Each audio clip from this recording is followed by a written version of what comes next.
welcome back to my channel subhalakhmi blog. মোৰ এটি নতুন ভিডিঅলৈ আপোনাক সকলোকে স্বাগতম জনাইছো। আজি দিনটোৰ তাপমাত্ৰা আপোনালোকে হয়তো সকলোৱে জানে। আজি হৈছে 5 জুন অৰ্থাৎ আজি হৈছে বিশ্ব পৰিৱেশ দিৱস। পৰিৱেশ বুলি ক'লে আমাৰ চাৰিওকাষে থকা মাটি, পানী, বায়ু, উদ্ভিদ আৰু প্ৰাণীৰ মাজৰ এক অৱস্থা। আমি এই পৰিৱেশৰ মাজতে আমি সকলোৱে বাস কৰোঁ। কিন্তু আজি আমি সচেতন হয়নে পৰিৱেশৰ প্ৰতি? হয়তো নহয়। আমাৰ কিছুমান কৰ্মই যেনে বনাঞ্চল ধ্বংস, উদ্যোগীকৰণ আদিয়ে এই সুন্দৰ পৰিৱেশটো বিনষ্ট কৰিছে, যাৰ ফলত আমাৰ মানুহৰ বহুতো বেমাৰ আজাৰ হৈছে।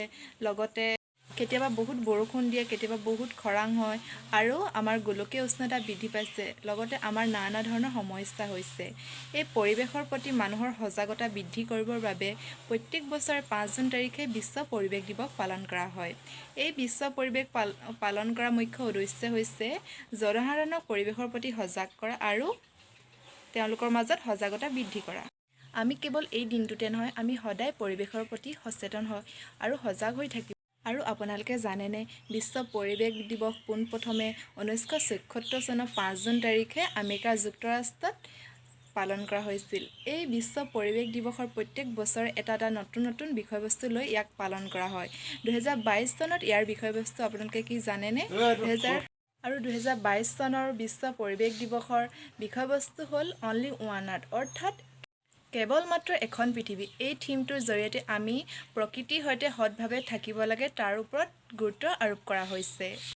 শেষত মই এটা কথাই ক'ব বিচাৰিছোঁ যে আহক আমি সকলোৱে আমাৰ পৰিৱেশটো সুৰক্ষা প্ৰদান কৰোঁ আৰু পৰিৱেশ বিনষ্ট কৰা কাৰ্যবোৰ আমি পৰিহাৰ কৰোঁ। লগতে আমি ভৱিষ্যত প্ৰজন্মৰ কাৰণে এখন সুন্দৰ পৃথিৱী যাতে দান কৰি যাব পাৰোঁ, তাৰ বাবে আমি সকলোৱে চেষ্টা কৰোঁ। শেষত আমি সকলোৱে এটা গছ পুলি ৰোপণ কৰোঁ। অকল আজি বুলিয়ে নহয়, আমি প্ৰত্যেক দিনাই আমাৰ পৰিৱেশটো যাতে সুস্থ সবল কৰি ৰাখে তাৰ বাবে এটা গছ পুলি সদায় ৰোপণ কৰক আৰু পৰিৱেশটো সুস্থ সবল কৰি ৰাখক। গছ থাকিলেহে পৃথিৱী থাকিব। সেয়েহে আহক আমি সকলোৱে এটাকৈ গছ পুলি ৰোপণ কৰোঁ আৰু আমি সকলোৱে মিলি জৈৱ বৈচিত্ৰতা আৰু পৰিস্থিতিৰ তন্ত্ৰৰ মাজত ভাৰসাম্যতা ৰক্ষা কৰোঁ। আজিৰ ভিডিঅ'টো মোৰ ইমানেই।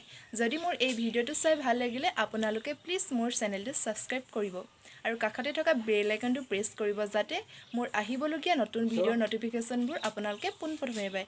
আজিলৈ বাই বাই।